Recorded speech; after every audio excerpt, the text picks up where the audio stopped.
दोस्तों, आज हम आप सभी को 4 धामों में से एक धाम बद्रीनाथ धाम के उन 10 रहस्यों को बताएंगे जिसे भारत के लोग बहुत कम जानते हैं। तो चलिए इस वीडियो की शुरुआत कर लेते हैं, लेकिन उसके पहले एक बार सच्चे दिल से कमेंट बॉक्स में जय बद्री विशाल जरूर लिखिएगा। नंबर 1, पौराणिक कथाएं मिलती है कि पहले भगवान शिव अपने परिवार के साथ बद्रीनाथ में वास करते थे। फिर एक बार श्रीहरि को ध्यान लगाने के लिए एकांत स्थल की तलाश थी, तो उन्हें बद्रीनाथ वाला स्थान पसंद आया। क्योंकि यहाँ शिव जी पहले से निवास कर रहे थे, तो भगवान विष्णु अपने आराध्य से उनका निवास स्थान कैसे मांग सकते थे। तब उनके मन में एक विचार आया और उन्होंने छोटा बच्चा का रूप लेकर जोर जोर से रोना शुरू कर दिया। माता पार्वती की नज़र इस बालक पर पड़ी तो वो उसे चुप कराने की चेष्टा में लग गई, लेकिन बच्चा चुप नहीं हो रहा था। माता पार्वती उस बच्चे को नहीं पहचान पा रही थी, लेकिन शिव जी समझ गए कि वो बालक के रूप में साक्षात विष्णु है। माता पार्वती बच्चे को गोद में लेकर अपने कक्ष में सुलाने के लिए ले जाने लगी, तो शिव जी ने उन्हें रोका और कहा कि ये बालक स्वयं चला जाएगा। पार्वती जी नहीं मानी और उसे गोद में लेकर सुलाने लगी। जब वो सो गया तो वो बाहर आ गई। पार्वती जी के बाहर आने के बाद बालक ने दरवाजे को अंदर से बंद कर लिया। जब भोलेनाथ जी वहां पर पहुंचे तो बालक ने उनसे कहा कि उसे ये स्थान पसंद आ गया है और वो यहाँ से केदारनाथ चले जाए। इस तरह ये स्थान बन गया भगवान विष्णु का धाम बद्रीनाथ धाम, और शिव जी अपने परिवार को लेकर केदारनाथ में वास करने लगे। नंबर 2, बद्रीनाथ धाम अलकनंदा नदी के तट पर स्थित 2 पर्वत श्रृंखलाओं के बीच में स्थित है। मंदिर में भगवान की मूर्ति शालिग्राम से निर्मित है। माना जाता है कि शालिग्राम रूप में भगवान विष्णु की इस प्रतिमा को आदिगुरु शंकराचार्य जी ने 8वीं शताब्दी में नारद कुंड से निकालकर स्थापित किया था। शालिग्राम भगवान विष्णु का ही एक रूप है, जिसे राक्षस जलंधर की पत्नी वृंदा के श्राप के कारण भगवान विष्णु ने धारण किया था। नंबर 3, ऐसा माना जाता है कि शंकराचार्य जी द्वारा स्थापित किए जाने के बाद भगवान विष्णु की ये मूर्ति एक बार विलुप्त हो गई। फिर उसके बाद संत रामानुजाचार्य ने मूर्ति को फिर से स्थापित करवाया। फिर 16वीं शताब्दी में गढ़वाल के राजा ने बद्रीनाथ के मंदिर का निर्माण करवाया और मूर्ति को गुफा से निकालकर मंदिर में स्थापित करवाया।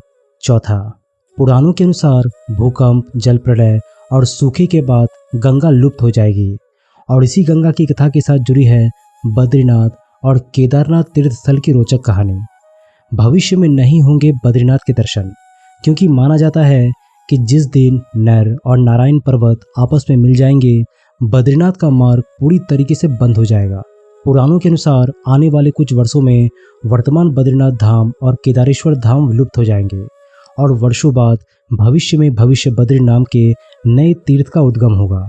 ये भी मान्यता है कि जोशीमठ में स्थित नरसिंह भगवान की मूर्ति का एक हाथ साल दर साल पतला होता जा रहा है। जिस दिन ये हाथ लुप्त हो जाएगा, उस दिन बद्रीनाथ और केदारनाथ तीर्थ स्थल भी लुप्त होना प्रारंभ हो जाएंगे। 5वां, भगवान बद्रीनाथ की मूर्ति के ललाट पर हीरा जरा हुआ है, जिसे देखकर भक्तजन धन्य हो जाते हैं। बताया जाता है कि एकादशी देवी का प्राकट्य भी यहीं पर हुआ था। पद्म पुराण में बताया गया है कि विष्णु जी ने यहाँ पर मुर नामक राक्षस का वध किया था। भगवान की माया से एकादशी देवी का प्राकट्य भी यहीं पर हुआ था। मंदिर में बद्रीनाथ की दाहिने ओर कुबेर की मूर्ति है, उनके सामने उद्धव जी है तथा उत्सव मूर्ति है। उत्सव मूर्ति शीतकाल में बर्फ जम जाने पर जोशीमठ में लाई जाती है। उद्धव जी के पास ही चरण पादुका है। बाईं ओर नर नारायण की मूर्ति है। इसके समीप ही श्रीदेवी और भूदेवी है। 6, आदिगुरु शंकराचार्य जी जब बद्रीनाथ आए तो यहाँ रहने वाले बौद्ध धर्म के लोग तिब्बत की तरफ चले गए, और तिब्बत जाते ही वे बद्रीनाथ जी की मूर्ति को नारद कुंड में छुपाकर चले गए। बौद्ध लोग ऐसा मानते थे कि ये मूर्ति गौतम बुद्ध की मूर्ति है, और इस मूर्ति को लेकर कई सारी कंट्रोवर्सी भी कही जाती है। फिर आदिगुरु शंकराचार्य जी ने नारद कुंड से इस मूर्ति को निकालकर इस मंदिर में स्थापित किया था। ऐसा भी कहा जाता है कि यहाँ जो बद्रीनाथ जी की मूर्ति विराजमान है, उसकी रूपरेखा बिल्कुल गौतम बुद्ध की रूपरेखा से मिलती जुलती है, यानी बुद्धिस्ट लोग इसी तरीके से गौतम बुद्ध की मूर्ति बनाया करते थे। 7वां, बद्रीनाथ में अन्य कई प्राचीन स्थल है, जैसे अलकनंदा के तट पर स्थित अद्भुत गर्म झरना, जिसे तप्त कुंड कहा जाता है, एक समतल चबूतरा जिसे ब्रह्म कपाल कहा जाता है, पौराणिक कथाओं में उल्लेखित एक शाप शिला है, शेषनाग की कथित छाप वाला एक शिलाखंड शेष नेत्र है। भगवान विष्णु के पैरों के निशान है चरण पादुका। बद्रीनाथ से नजर आने वाला बर्फ से ढका ऊंचा शिखर नीलकंठ है, जो गढ़वाल क्वीन के नाम से जाना जाता है। 8वां, वैसे तो हर मंदिर में शंख बजाना शुभ माना जाता है, लेकिन बद्रीनाथ में इस पर रोक है। इसके 2 कारण हैं।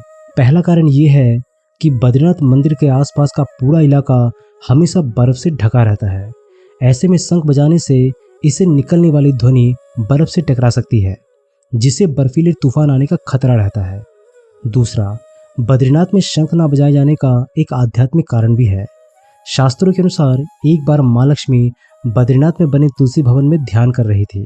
तभी भगवान विष्णु ने शंखचूड़ नामक राक्षस का वध किया, लेकिन विष्णु जी लक्ष्मी जी का ध्यान भंग नहीं करना चाहते थे।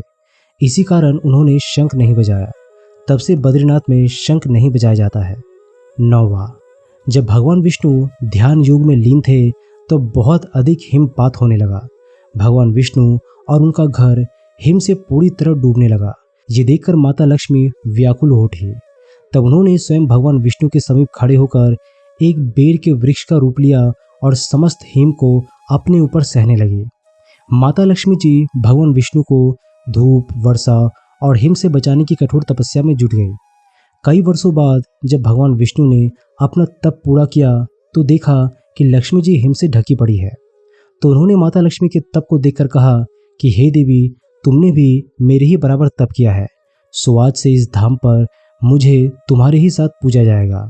और क्योंकि तुमने मेरी रक्षा बद्री वृक्ष के रूप में की है, सो आज से मुझे बद्री के नाथ यानी बद्रीनाथ के नाम से जाना जाएगा। इस तरह भगवान विष्णु का नाम बद्रीनाथ पड़ गया।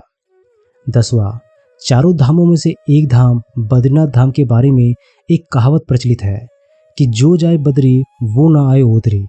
अर्थात जो व्यक्ति बद्रीनाथ के दर्शन कर लेता है उसे पुनः उदर यानी गर्भ में नहीं आना पड़ता, मतलब दूसरी बार जन्म नहीं लेना पड़ता। शास्त्रों के अनुसार मनुष्य को जीवन में कम से कम 2 बार बद्रीनाथ की यात्रा जरूर करनी चाहिए।